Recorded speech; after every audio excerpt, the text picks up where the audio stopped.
Pues, ¿cómo se mide la complejidad de los programas paralelos? Entonces, para calcular la complejidad asintótica de programas paralelos, hay que tener en cuenta los recursos paralelos disponibles. O sea, el anterior cálculo que hicimos ahorita era suponiendo un paralelismo ilimitado, o sea, hay todo el paralelismo que yo quiera. Pero esa no es la vida real. En la vida real hay unos recursos paralelos disponibles limitados. Entonces vamos a usar dos medidas. La de ahorita, el trabajo, que es el número de operaciones que se toma calcular si no hay paralelismo. Si no hubiera paralelismo, ¿cuánto me demoraría? Tal. Ahora, bueno, y lo que llaman la profundidad, que es la secuencia máxima de operaciones secuenciales suponiendo un paralelismo ilimitado, es decir, por, por qué pedazo sería, si hago un árbol de paralelo, cuál pedazo sería el más largo. ¿Sí? Entonces, ese es DDE, la secuencia máxima de operaciones que haría secuenciales, porque las otras se están haciendo en paralelo al tiempo que yo estoy haciendo esto. Entonces, si yo llamo W lo que me demoraría si no hay paralelismo, y D la profundidad, entonces hay unas reglas para poder calcular la complejidad de un algoritmo paralelo. Si a mí me dicen calcule paralela E1, E2, eso se va a demorar lo que se demora el 1, o sea, el W de eso es cuánto se demoraría esto si no hubiera el paralelo. Entonces se demora lo que se demora E1 más E2, más una constante. Bueno, lo que se demora E1 más E2. ¿Cuánto es la profundidad de paralelo E1, E2? Dice, no, pues averígüese cuánto se demora la profundidad de 1, cuánto es la profundidad de 2, y el máximo de ellas dos sería la profundidad de paralelo. Y si me invocan a una función de E1, E2, En, ¿cuánto sería el trabajo para calcularla? El trabajo es, W es si no hubiera paralelismo. Entonces sería calcule E1, calcule E2, calcule En, y luego calcule cuánto se demora a aplicarle F a los resultados de esas evaluaciones. O sea, todo eso hace parte de lo que cuesta calcular F de 1n si no hubiera paralelismo. ¿Y cuál es la profundidad de calcular F de 1n si hay paralelismo? Entonces dicen, no, pues calcule, tiene que calcular E1, tiene que calcular E2, tiene que calcular N, o sea, no hay nada que hacer, eso hay que calcularlos, ¿cierto? Y luego calcule la profundidad y aplicar F. Y con esas reglas podemos tratar de entender qué es lo máximo que podemos acelerar un programa paralelo. Pues suponga que conocemos el W y el D, o sea, el trabajo que se hace cuando se ejecuta secuencial y la profundidad si estuviera en paralelo. Y supongamos que en nuestra plataforma hay P recursos en paralelo, o sea, hay P procesadores que se pueden ejecutar realmente en paralelo. Entonces, sin importar quién sea P, el programa se demora por lo menos DDE, porque DDE es el número de operaciones que hay que ejecutar secuencialmente en el mejor de los casos. Entonces, DDE, el programa se demora mínimo DDE, no puede demorarse menos. Sin importar cuántos P en paralelo tengo, eso es lo que me tengo que demorar en una secuencia en alguna parte, en el mejor de los casos. Ahora, sin importar DDE, o sea, la profundidad, el programa se va a demorar por lo menos, o sea, sin importarme, el programa se demora WDE, que es las operaciones que tengo aquí a hacer, dividido el número de procesadores. En el mejor de los casos, hago WDE sobre P operaciones para cada procesador y en ese caso me demoraré WDE sobre P para hacer todas las operaciones.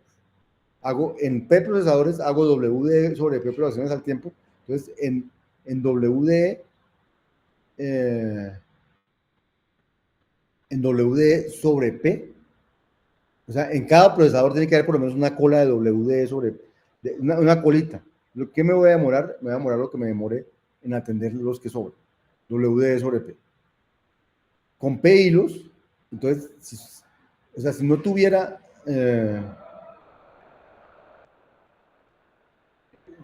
si no tuviera, perdón, profundidad, entonces divido mi trabajo en los P procesadores.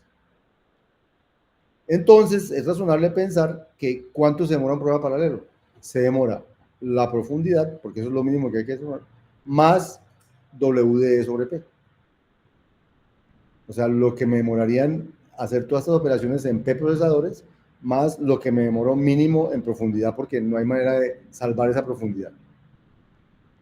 Entonces, si P es constante, o sea, son 8 procesadores, entonces nótese que a medida que el tamaño de la entrada crece, si cada vez esta es más grande, entonces, como eso es constante, entonces eso tiende a ser WD. Y si tenemos infinitos procesadores, por más que, entonces eso tendería a cero, pero por más que eso tienda a cero, la complejidad tiende por lo menos a DDE. O sea que no hay manera de bajar la aceleración a cero. El peor de los casos se baja a DDE. ¿Cierto? Entonces, dicho eso, SegmentRec, por ejemplo, que W era O de T-S y D era O logaritmo de T-S, entonces quiere decir que en paralelo él se demoraría logaritmo de T-S, que es D, más W de T, W, que es esto, sobre P. ¿Cierto? Entonces, nótese de nuevo que si P es constante, entonces, a medida que el tamaño crece, el que coge la complejidad es este. Pero si P creciera, entonces la complejidad mínimo se demora logaritmo de T menos S, no menos. Porque por más que P sea infinito, esto tendría a cero, pero habría por lo menos logaritmo de T menos S cosas para hacer.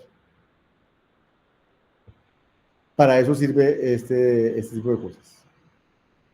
Entonces ahora, supongamos que tenemos una computación secuencial que se hace en dos partecitas. La parte 1 toma una fracción f del tiempo de computación y la parte 2 toma la otra fracción 1 menos f de tiempo de computación. O sea, tengo una secuencial y este pedacito toma el 40%, este el 60%.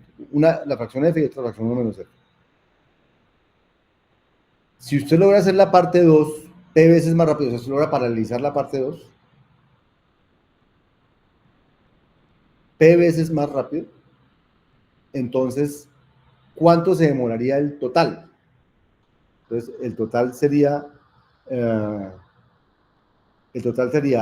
la parte que hay que hacer, sí, que toma 40%, más la segunda parte dividido por P, que es lo que la podía acelerar. Entonces, si la primera se demora 1, la segunda se demora F más 1 menos F sobre P.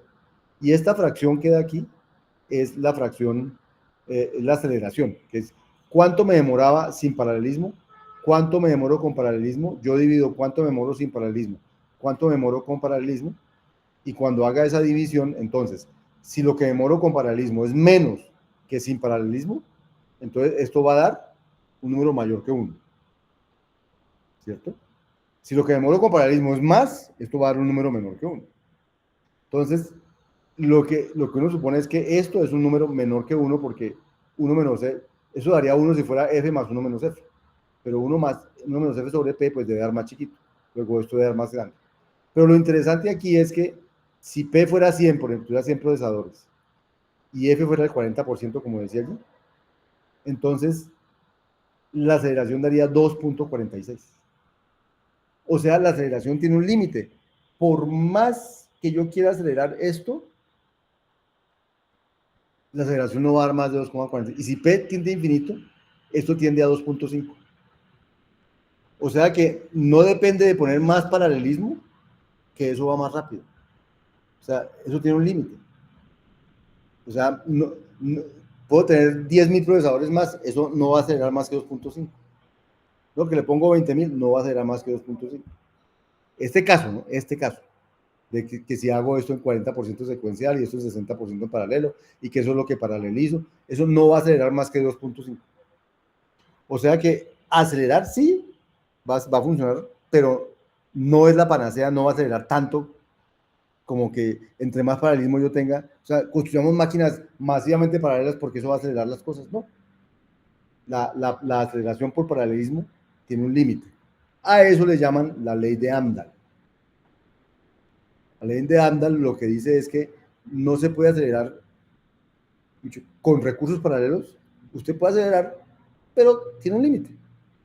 Y ese límite es una constante, o sea, ese límite no es que depende del tamaño de la entrada. No, la entrada puede ser muy grande y eso no hace que se vaya más rápido. O sea, ahí eso está limitado. Entonces es importante tomar conciencia de que el paralelismo sí me acelera, pero lo que me acelera es una constante. No me cambia el orden de magnitud de mi algoritmo. Es decir, si mi algoritmo se demoraba n cuadrado en secuencial, este se va a demorar n cuadrado sobre algo, lo va a acelerar, pero se va a demorar n cuadrado, no me va a cambiar el orden de complejidad. O sea, lo que yo puedo ganar con el paralelismo es una aceleración constante, pero no una aceleración que dependa del tamaño de la entrada. O sea que el paralelismo no es la panacea, sí me sirve, pero no es la panacea para resolver todos los problemas de complejidad que tenemos en el mundo. ¿Sí? Porque no me cambia el orden de complejidad de mis problemas. Eso es como información general para que ustedes sepan que sí chévere paralelismo, todas cosas chéveres, pero tampoco puedo pretender que coja el insertion sort, que es de orden n cuadrado, lo paralelice y le gane al merge sort, que es de orden n log n. Eso no va a pasar. ¿Sí? Pero el insertion sort paralelizado va a ser más rápido que el insertion sort sin paralelizar. Pero no va a ser tan más rápido para ganarse un orden de complejidad. Eso no va a pasar. Eso es lo que dice esa ley de Amdahl. La ganancia es constante, no es ilimitada. ¿Listo? Bueno.